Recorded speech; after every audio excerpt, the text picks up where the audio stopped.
our best call is they're insane ideas that we're all at fault and there's nothing we can do. And it's not tops down.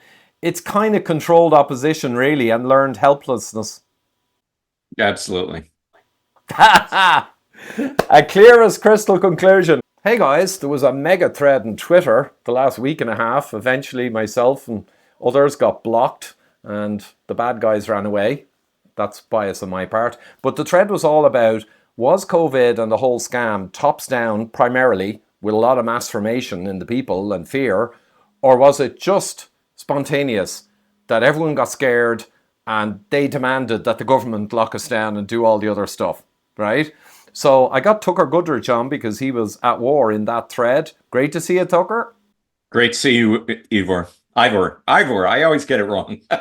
Americans all say Ivor, you know. It's a funny thing. It's just they all do. No worries, I don't care. So anyway, I did a few slides here. We won't go into detail of what happened in the thread because I kind of summarized it there. This is more about talking and discussing, is it obviously tops down primarily, or is it even possible that it was just the people all lost their shit and demanded the government lock them down like sheep? That's the question, right? Right. Okay, so I'll share now. Yeah, so I threw a few slides together just to make it a bit easier. So here was the one where I opened the thread, essentially, and I could not believe that Mark Changizi and others were claiming it was just spontaneous bottoms up. So I showed a video I put out in 2020, and essentially I won't go through the whole thing, but I showed how the politicians and this guy, right, and the modelling drove the fear and the WHO, and ultimately the politicians and the media picked up on that and drove it. A lot of collusion, I think, but maybe just stupidity. The public got fearful, and then there was some fear feedback where they were demanding safety, at least 20-30% of them, which enabled governments and media to supply more nonsense. But my point was that all of these groups, very clearly in the first few weeks we saw the history, how all these groups and foundations were heavily involved in orchestrating the whole nonsense and keeping this mass formation running and moving. That seemed like self-explanatory. That's why I was shocked there was an idea that all of this didn't really exist, all the preparation going back decades. What do you reckon on a high level?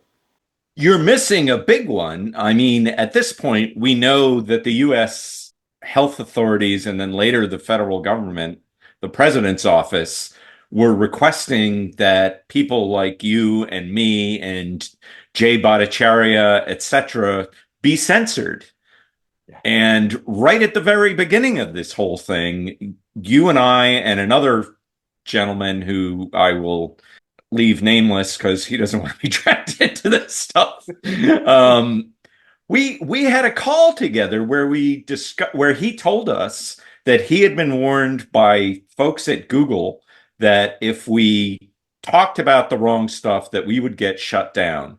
And he and I both decided to back off because we have other messages that we thought were also important that we wanted to be able to continue getting out. And you, God bless you, charged ahead. And honest to God, Ivor, to your credit, I am still shocked. And I've talked to that third party about how I am still shocked that you never got shut down. You did a fabulous job of skirting the line and being able to keep getting out a message, you know, for years afterward when all these other people like Jay Bhattacharya were getting shut down. I mean, it was amazing. So yeah, you know, and part of the reason now, let me just caveat this. Were the people running the show panicking also? Probably yes.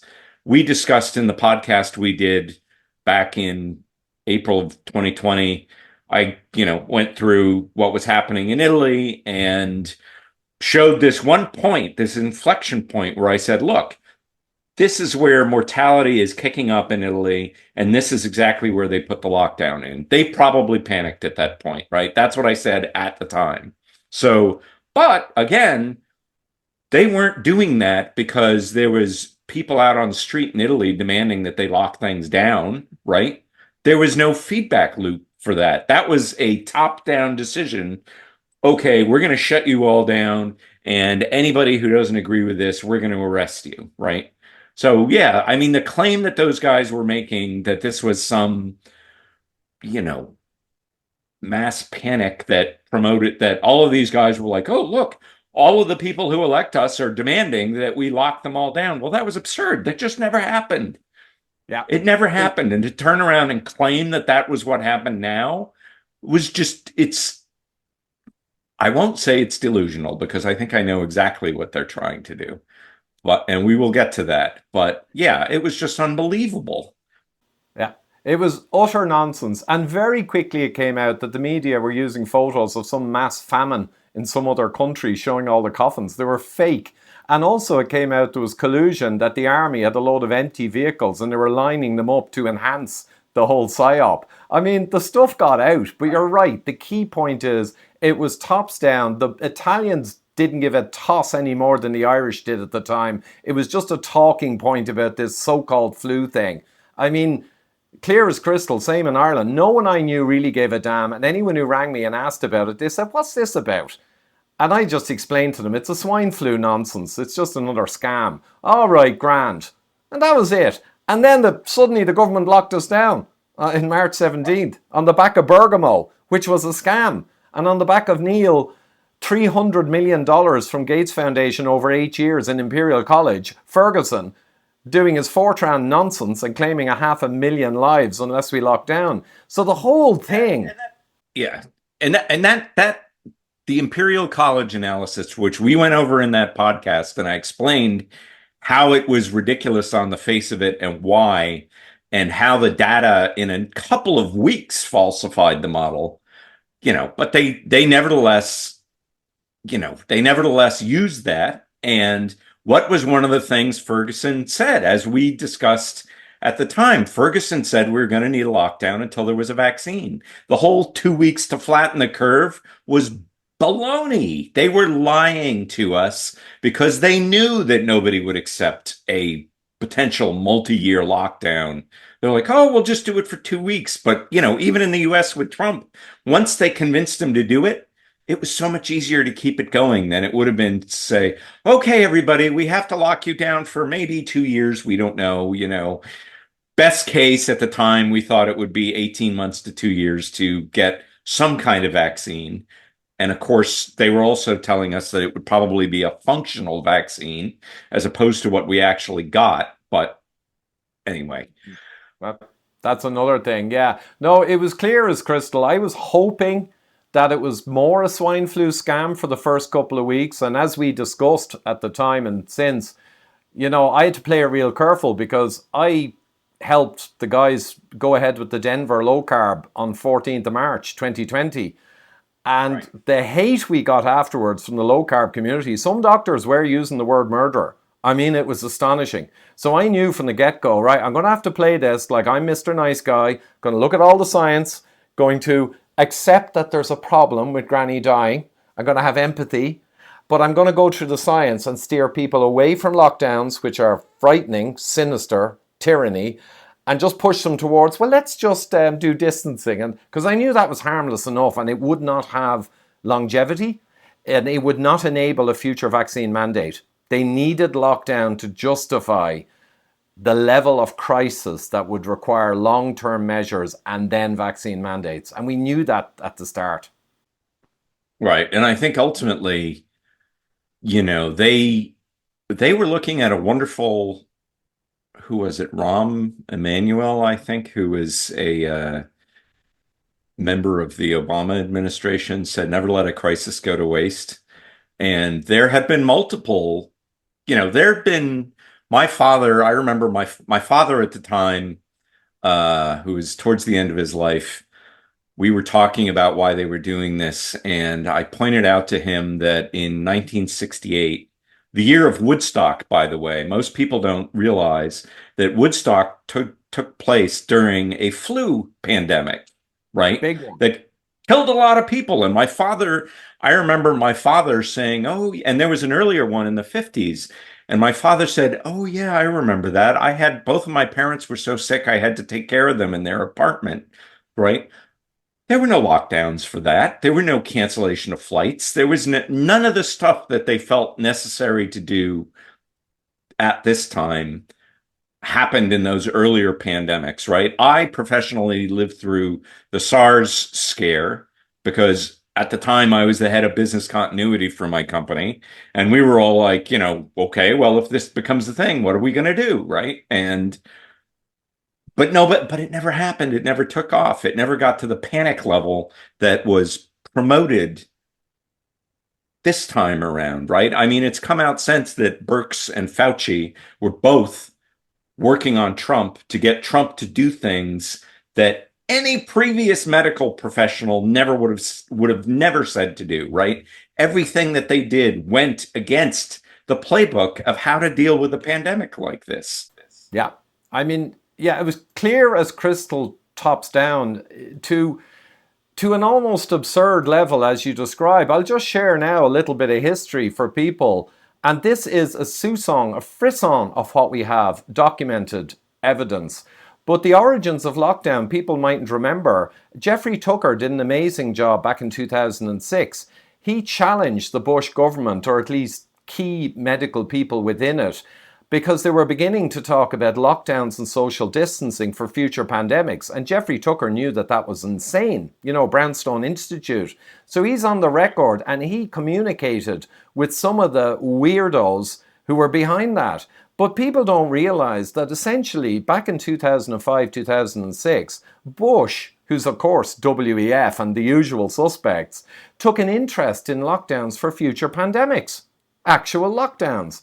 And a couple of guys, I don't remember their names, they're in this article, I'll put the link down below, pushed and lobbied, and one of the guys, his 14-year-old daughter, did a modelling kind of school project, which looked at an oceanal town, and if you didn't close the schools and close the businesses, you get 5,000 people would get the bad flu. And if you did close everything, 500 would. School project. That was adopted by the Bush admin. So you just know they're rotten. They have a strategic interest in the future in lockdown as a technology, as a mechanism to achieve goals. I mean, it's self-explanatory. But anyway, people now can know that's where the lockdowns were coming from. And I'll just go on, just a bit more background. The WEF, which is all the corporates on board, Rockefeller, UN, WEF, they're all one big conglomerate that pretty much runs most of the world, and G20. But the young global leaders they had, 4,000 young global leaders went through their program since 93. And you can see some of the COVID crazies here, like Ardern and Macron, right? 4,000 leaders brought through pandemic misinformation and all the other nonsense, right? Planning for the future, all made ready. And the 2020 initiative, which is what it was called, in 2005, right when Bush was putting lockdowns legally into America's laws for future use, they got all the young global leaders and did a massive exercise, and they talked about pandemics and misinformation and challenges that might come in 2020. The whole playbook. Yeah, so they got all these leaders indoctrinated and dog whistled and prepared for the future. So people saw all the politicians working together. Well, they prepared it all in 2005. And Global Risk Report 2006, same time, Rand Military Industrial Corporation, taken on by WEF. What are they banging on about the big risks for the future? Pandemics. Zero reason to say that.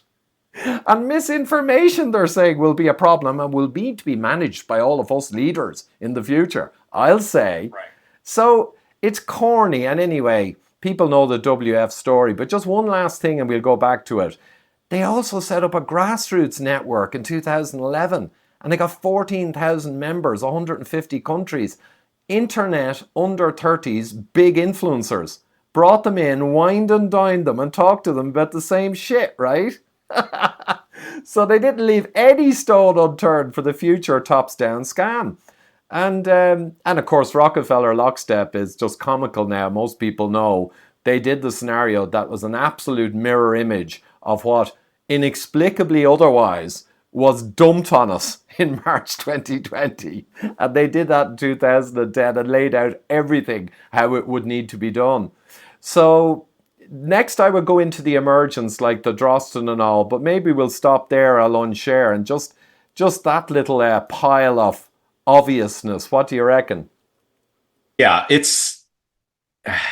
yeah. It just It's blows a my mind that anybody could credibly claim this was an emergent. Yes, all those 14,000 people suddenly called up Klaus Schwab and said, "Please, master, tell us what we must do in the future." it's astonishing, Produce and material so that we will know, we will have notes, this sudden demand, this popular grassroots demand. I mean, it's just unbelievable. Now, to be fair, there was a lot of panic at the time, but a lot of the reason that there was panic is because it was being promoted, right? They of weren't saying, I course, mean, initially Fauci came out and said, "Oh, you don't need masks." And, you know, because every medical professional at that point knew that they were ineffective, right? yeah, wasn't Masks were practical. promoted to promote panic. Yes. And I remember a lot of stuff came back to me when this posse of learned helplessness promoters in that thread who were up against us, when they started off challenging me and they went back to my tweets on March and attacked me with ad homs. But at first, it took me a bit to remember. I had forgotten about you, me, and that other individual discussing the strategy. And I was kind of caught in the back foot. And then I began to remember. But another thing I remember telling my wife, look at these goons. And this is in early March, if not late February. She asked me about COVID. Do we need to get masks? Do we need to do anything? And I burst out laughing. And I said, it's nonsense. Because I knew about the Diamond Princess. And she's an engineer. And I just ran her by my back of the envelope, 0.2% population fatality rate. And I even said my 80-year-old mother won't have a problem because I do her bloods. And she hasn't got the immune problem that would cause an aged person like her to have a problem. And to this day, she never did. But you know what I told my wife with glee? I heard from several different media outlets, right? In different countries, I stress. I heard the phrase, we won't be going back to the old normal. And I was chatting to the wife and saying, that's interesting because That was such an odd thing to say. it was before any lockdown and no one gave a shit. It was only like a coffee machine or water cooler conversation. What do you think about this thing they're talking about, That's all it was. And at least 3 media outlets said the exact same phrase. And I said to myself, if that's coming down through the CEOs of the media organizations, because that's where this stuff comes from, what's being discussed up high? This is going to be a big swine flu. We're not going back to the old normal before anything worth a damn really had happened. Boom. Right. Right. They were grabbing an opportunity. Yeah, a well-prepared opportunity. So it's just, there's a million other. I'll tell you another one. Our friend got the word from very high up in Google that you're not allowed to talk about this. I had a friend very senior in central bank, and the top brass came and said, you're not allowed to compare this to the flu, and make sure no staff are talking about it, right? Central bank, very top. No one's to talk. Yeah, they had to brief their staff specifically on, you're not within this organization to be talking about COVID, and certainly not to compare it to a flu or anything like that. I'm not joking, Tucker. God's honest truth, right? I'll tell you another one. Another senior friend of mine, kind of towards VP level in medical business, came to me around the lockdown, just after, very early. And he said to me, Ivory, he said, what's going on? And I said, well, I already told you, it's nonsense. And he said, I know, but he said, we've just been told to gear up for having employees working from home for approximately 2 years. Which was Ferguson's timeline. Yeah, but it came from the VPs at the top of a medical organization. There's a whole series of these, Tucker. The CEO of YouTube, she's dead now. She came out in March, I think it was before the lockdowns, and clear as crystal dictated, anyone who questions WHO and their nonsense, we're taking you down. I mean, this was clear as crystal, unified organization across the fascist corporate government collusion complex. I mean, come on. Yeah, exactly. Exactly. And I So, mean, it's hilarious that those guys, and they were beating you up specifically, taking comments out of context. And I was just, what was, we were trying to be respectful. That was one of the points that we had in that conversation, is that we were trying to be respectful because there were a lot of people who were afraid, genuinely afraid, right? I mean, which happens every time there's an epidemic like this, there's panic potentially, right? And one of the big things that you're supposed to do as a public health professional is try and calm people down, right? And that was the thing that was missing this time. They were not trying to calm people down. There was no guys like Bhattacharya, who was coming out with evidence early on that this was not, that it was just like the flu and in terms of Ioannidis, mortality rate, right? It was going to be a bad flu year, which is what it ultimately turned out to be. Anybody with a non-panic inducing message, they were shutting down. yes. So yes, to then turn around and say that the guys like you who were trying to calm down the panic were actually promoting it, it was just ridiculous. Yeah, it's insane. And I'll tell you another thing I learned since they blocked me, probably blocked all of us. I looked at the ringleader, or one of them, timeline, and repeatedly and constantly is tweeting and retweeting a list of people, big names who did an amazing job to push back against the tyranny from April, May onwards, and catching them out with their earliest tweets where they actually had been duped. I mean, a dead giveaway for controlled opposition or general bad actor to attack everyone who did the right thing as soon as they knew something was wrong, and to absolutely mercilessly skewer them for initially having believed there was a problem with Granny. You know? Sick. Right. Because, in the first short period of time, there was, you know, you couldn't really tell what it was going to be like. It was an open question how bad it was going to turn out to be. Yeah, And, that was, I mean, that's fair. I mean, we did it. Although, God, I got probably well, did it less than anybody else because people completely freaked out at me. Because I was just, I even have a tweet saying, I can't believe how many people are blocking me because I'm not going along with the panic. yeah. And I remember, and I decided it's an unusual case, really. It all came back to me. And my chats with my corporate guys at the time, including the guy whose VP told them they're going to be out for 2 years, I was chatting to them. And actually, some of them were warning me too, because they're major corporate political animals. I mean, seriously, more than me, even.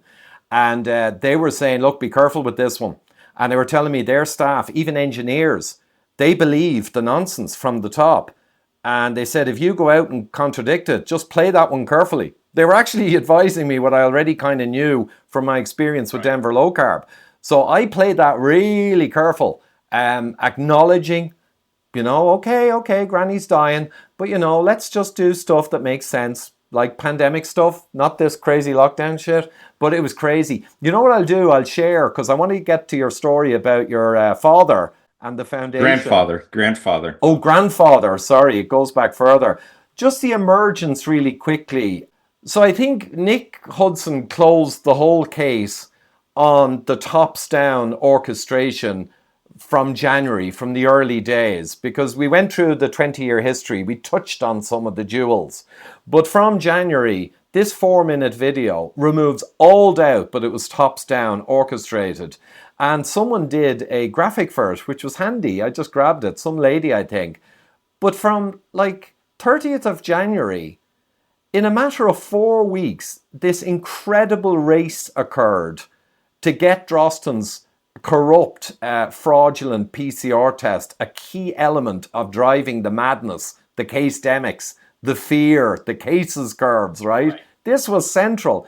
In a few weeks, they rammed that through the system, including peer reviewing Drosten's paper, which was toilet paper, obviously, in 27 hours. I mean, Right. it's just people can freeze frame here and read Nick's or the summary this lady made of Nick, and it's absolutely correct. A, it was all complete bullshit, and B, it was absolutely premeditated. Yep. I got to grab a prop. I'll be back in just a second. Okie doke, I'll actually run through a couple more slides. You don't need to see them. Okay, yeah, great. This is awesome. This is awesome background. I'll be right back. Very good. So while Tucker's run off to grab his prop, another quick one. March the 19th, 2020, guys, the UK health outfit, the main guys, declared COVID on March 19th, just as they were locking us all down for bubonic plague. They declared it not a disease of serious concern. And someone since said to me, and they're researching at the moment, possibly this was a legal trick. Because if it was a HCID, right, a disease of concern that was notifiable, legally you might have to follow the existing UK and European and WHO pandemic guidelines, which would mean no lockdown. So by making it not a disease of inspection or declaration, they freed the government up to do the nonsense that Bush and WEF and Rand Corporation created 15 or 20 years before and got ready for us. So that was an interesting point people might not know. And I think I'll wait for Tucker actually to come back to quickly. Oh, you're back. I love it, Tucker. And I'm sure the audience do too. I was just Well, going they to... can't see me at the moment, but they will in a sec when you take this Oh, off I the love... screen. I'll stop presenting in a second, but I'm going to do a super fast run through. I just was letting everyone know on March 19th, the health body of the UK declared it not a relevant, problematic disease, but that could have been a legal trick because if it was declared a HCID, the government might have to follow the existing guidelines, which would be a disaster for tops down. They needed to not follow all the guidelines and do the Bush thing. But anyway, really quickly, this video, 22nd of March, there was a meeting with the PSYOP team of SAGE, you know, PSYB, the UK government PSYOP type team, managed communication with the sheep. And these are their minutes, and it's absolutely astonishing. In March 22nd, and there was a lot of prep for weeks beforehand, just around the period the lockdown was coming in, they documented fully what they were going to do. Enhance the level of personal threat, uh, get rid of complacent people, basically scare the crap out of the people, right? Using hard-hitting emotional messaging. So they declared what you said, Tucker. They went the exact opposite of what you do in a real pandemic, which is you calm people down and you get people structured and you get people, you know, in a good place to deal with the problem and save granny. They did the opposite. Use media to increase sense of personal threat. This is their documents, government, tops down, right? Consideration should be given to use of social disapproval, but they said there could be blowback with that one, yeah? And they said adequately resource community infrastructure. They were funding NGOs and community groups and probably teachers' unions. They were feeding money to the groups that would then turn around, right, and scare everyone, right? All tops down. Use media to increase sense of personal threat. Use media to increase sense of responsibility to others. Yeah, right. Use media to promote positive messaging around actions like lockdowns and hiding under your bed. You know, Taylor. This is classic PSYOP tops down. I mean, it's astonishing. I'm going to unshare now. And we'll talk about the foundation, perhaps. The foundations. So this is a hat that my grandfather gave to me. My grandfather was born in 1899 and died in 1990. He was considered to be the foremost American expert on United Nations and international relations. Wow. He was... So why am I wearing this hat? So he gave me this hat and he said, Tucker, you know, gosh, I must have been in my late teens, early 20s. It was around the time that I had asked him to send me to Moscow to work in a model United Nations, which he was very excited to do. This was when I was in college. So he gave me this hat and he said, Tucker, I want you to have this. This was the hat that I used when I marched with the communists in Brussels when I was your age. Oh God. So I've kept it. I mean, my grandfather was a great grandfather to me, but as I learned more about him, I learned a lot that's very pertinent to this conversation. He was a young communist. He marched with the communists when he had a fellowship in Brussels. He studied international relations. He went to, he was a professor at first Brown and then at Columbia. And when the United Nations was founded, he was one of the American experts who was invited to go and help organize the United Nations. The guy who organized the conference was a gentleman named Alger Hiss. Does that ring a bell? No, I have massive knowledge of Rockefeller, who created UN and WHO through Dr. Jakob Nordengerd, but explain and it might ring a bell. Alger Hiss was a Soviet spy who was in the State Department for decades. He's the one who organized the United Nations conference. My grandfather, who attended it, didn't work with the American delegation. He worked with the Soviet delegation. Now, my grandfather was born in America in Maine, right? No connection other than ideological. I have no Russian ancestry in that, in my family. So it was purely an ideological connection. And I thought that was a little weird. Then I talked to one of my, here, I'm going to take this hat off because my head's actually a little smaller than Grampy's. Um, then when I was in, at the time I went to Moscow for the Model United Nations, I had a professor and I was talking to him at an event, like a drinks party for something or other. And he told me that he had gone to Columbia and that he had wanted to study Russian history and he wound up studying Byzantine history instead, which was the class I was taking from him.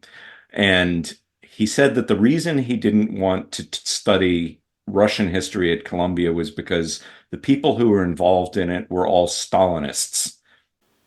Wow. And I was like, really? And I asked him a bit and he gave me a little bit more color. And then I said, that's really interesting. My grandfather was Leland Goodrich. And he looked at me and he turned around and walked away and never said another word to me. Wow. Leland. So my interpretation of that was that, as I had suspected, my grandfather was a communist. But, you know, we did discuss Alger Hiss at one point, and he was very upset at what had happened to him. He wasn't convicted of espionage. He was accused of being a spy by a gentleman named Whittaker Chambers, who was well established, was a KGB spy in the United States. And he accused Alger Hiss of being a spy and produced documents that Hiss had given him in Hiss's handwriting that were the most damning one was a handwritten copy of a State Department wire that Hiss had given to Chambers. And Chambers was supposed to have delivered to the KGB, but kept it because he defected effectively from being a KGB spy and went to give evidence of what was going on in the United States. Hiss organized the UN conference and my grandfather must have known him and would have been invited by him, right? Because he was the organizer of the whole thing. So what does that have to do with these foundations? During World War II, my grandfather ran a foundation in the United States called the World Peace Foundation, which started as a Christian foundation in Boston. And, later on in Europe, it was demonstrated that the peace movement in Europe was run by the KGB, right? Their goal was essentially, right, the peace sign that everybody knows, that is a semaphore flag signal. The origin of that is it's a semaphore flag signal for ND, right? Nuclear disarmament. The peace sign was basically a sign that was promoted by the KGB to encourage the West to disarm itself. Why would we want to disarm? Why would they want the West to disarm itself? Well, obviously, at the time, they were actively trying to take over the world.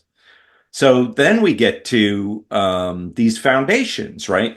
One of your, I don't remember who it was, but I found out about this book called The Foundations from somebody on X I was having a conversation with you, and they mentioned this book that had been produced in the 1950s. It was written by a lawyer, a Wall Street lawyer who had worked in Congress looking at, were these foundations undercutting American interests, right?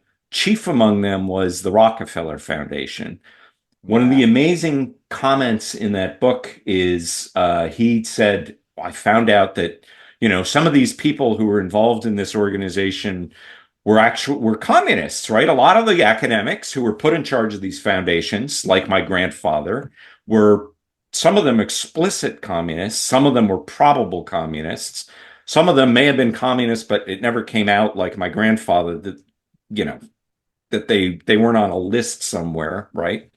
And so the point was, this guy was warning the Roosevelt administration, this guy's a communist. You can't have him running the war effort. And they said, oh, sorry, he's already been appointed, right? And he was allowed to stay.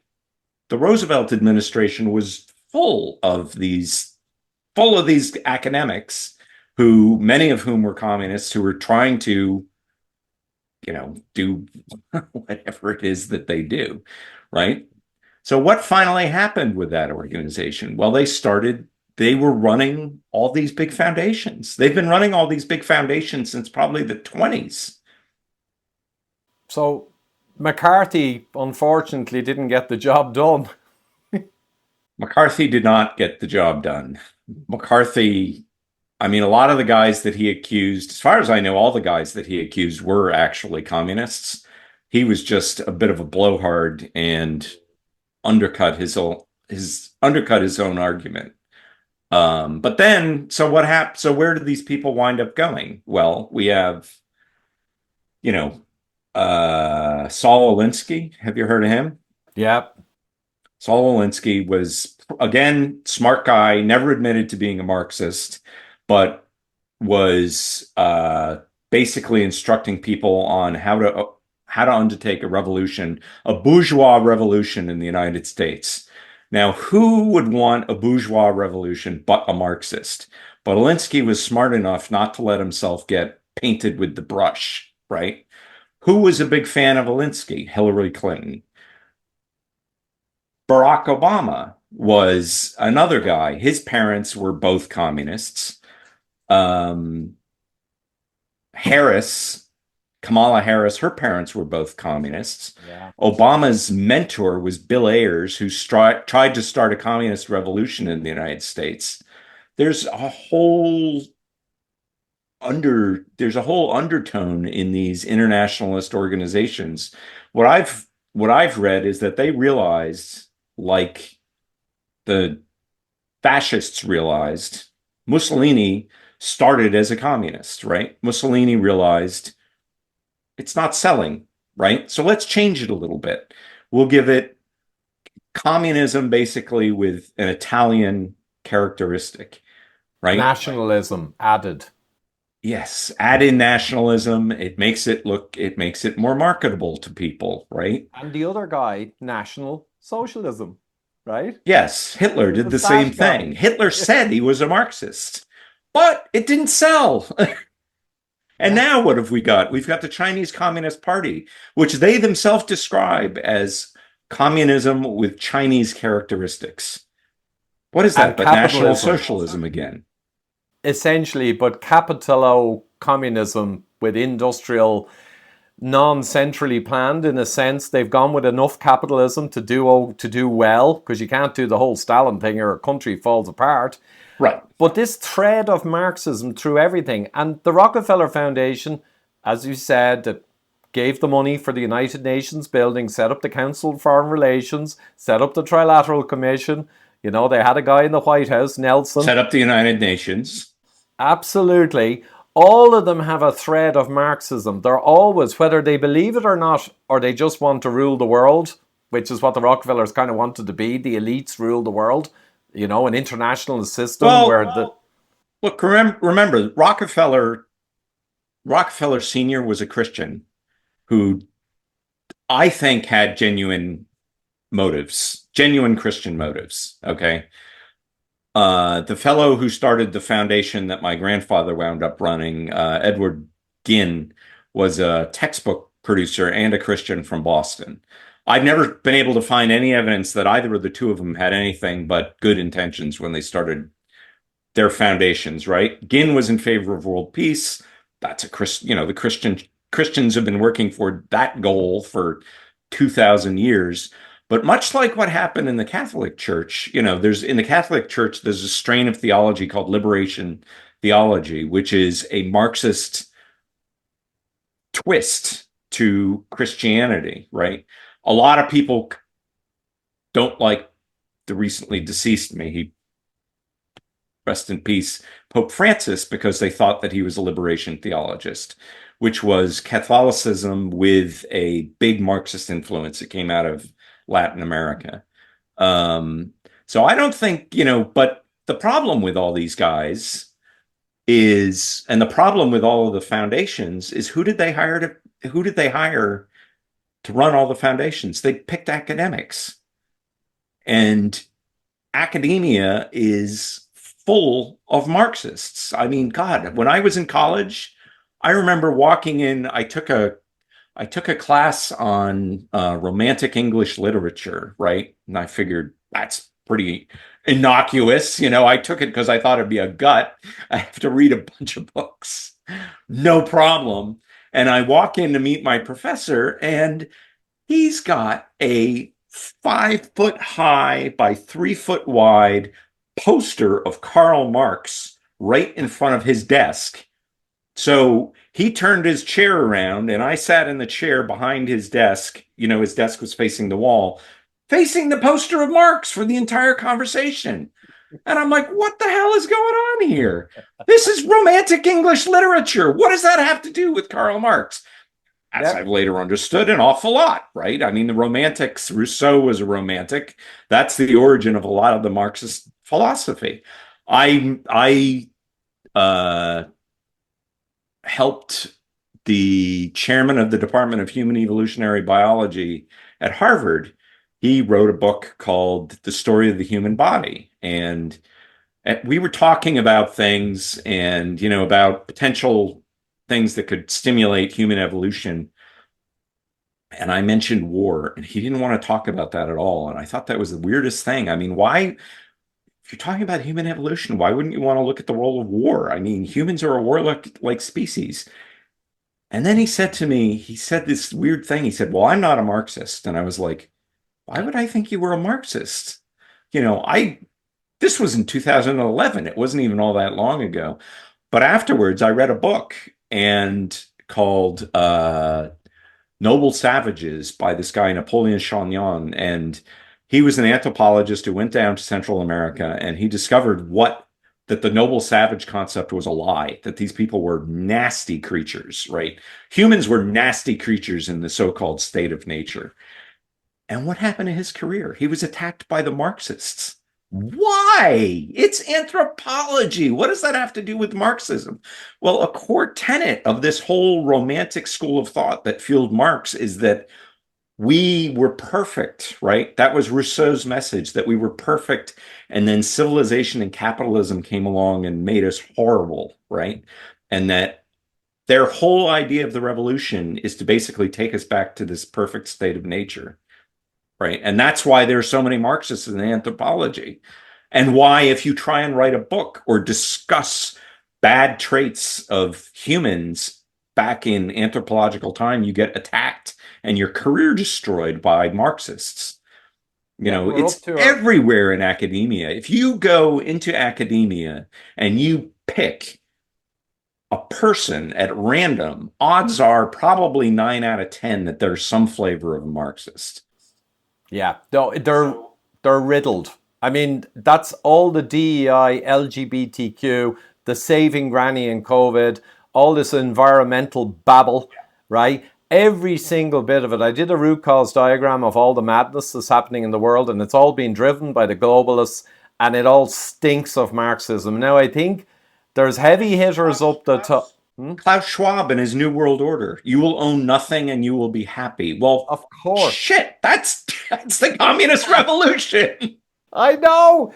But also, Klaus Schwab was one of the first who began to work with China and the regime there in 78. And I believe his wife is in the CCP, right?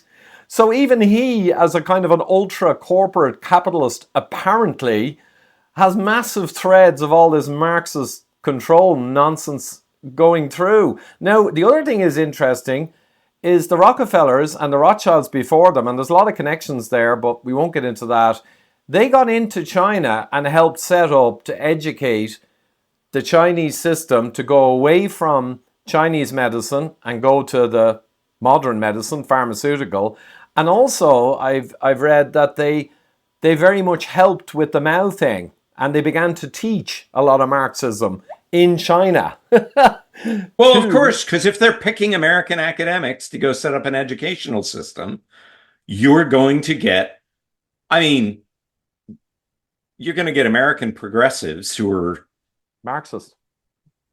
well, American progressivism, as I was saying, it comes out of Christianity, right?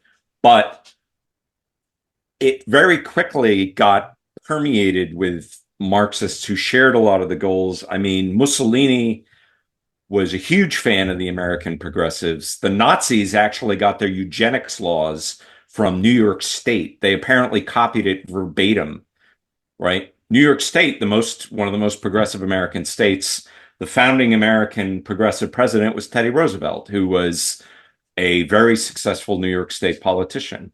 So there's a tie, a link between the two that goes back, well over 100 years. And in eugenics, I used to wonder when I was younger, how the hell did Bill Gates pull off the sweet deal with IBM? And he looked to me like he's not talented. How did he do all that stuff? So we find out he steals the software, but the killer was Professor Richard Werner told me. He said, Ivor, did you not know Bill Gates is the son of Bill Gates Sr., who's the senior counsel for Rockefeller family? And he said, so they probably just picked young Bill because they knew they had to go in and own the computer business. So they just picked Bill. So he's just a made man. And also, they're in eugenics societies with the head of IBM. And then I thought, oh! So we got to finish because I have another meeting on the hour, but we'll come back again and talk some more about this. But delighted you got that story. But so, to bring this back around, what these guys, my interpretation of what these guys were trying to do is they're trying to, anybody who starts pointing out this, right, this explanation for why they tried to do what they did, he's trying to discredit them, right? He wants us to think it was a mass movement, right? Because once you say, like the Marxists tried to do, historical determinism, this is all just the march of history, then all of a sudden all this stuff becomes inevitable. And everybody can just say, oh, well, we can't fight it. It's, it wasn't really a freaking conspiracy, even though we've got their own documents saying what they were trying to do, right? They're just trying to come around and do the same thing they've been doing for decades. Just lie about what is actually happening and what their motives are. So in short then, obviously the behaviors and the feel I had, behaviors I was seeing were absolute mirror image of my 2020-2021 when I was under massive attack from 77th Brigade and all the PSYOPs guys and the controlled opposition. But it turns out in the end, maybe not all of this crew, but they keep retweeting their own tweets incessantly. Another dead giveaway. They are pushing an agenda. So it turns out, I guess, our best call is they're insane ideas that we're all at fault and there's nothing we can do. And it's not tops down. It's kind of controlled opposition, really, and learned helplessness. Absolutely. A clear as crystal conclusion. Comments down below, guys. Some of you may not agree. I'll put a link to the thread so you can have a look at the insanity. And I think myself and Tucker, as you would expect, have pretty much closed the case. Thank you, Tucker. Ivor, great to talk with you as always. Always. Good man. Next time. Next time.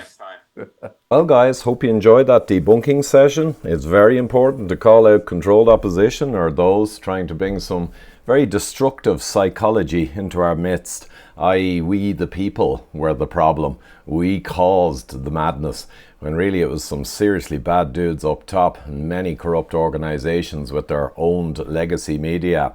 In any case, it'd be great if you could support a little the mission. My Patreon, I've got another Zoom call with the Patreons this Thursday. I do regular vlogs and going through all the data and unreleased material, putting a lot of content out there for the Patreons. And also PayPal is a simple way to support all the work that I do, trying to save us from the various nefarious forces aligned against us. So it's a labour of love, but any support greatly appreciated. Links are down below. Thank you.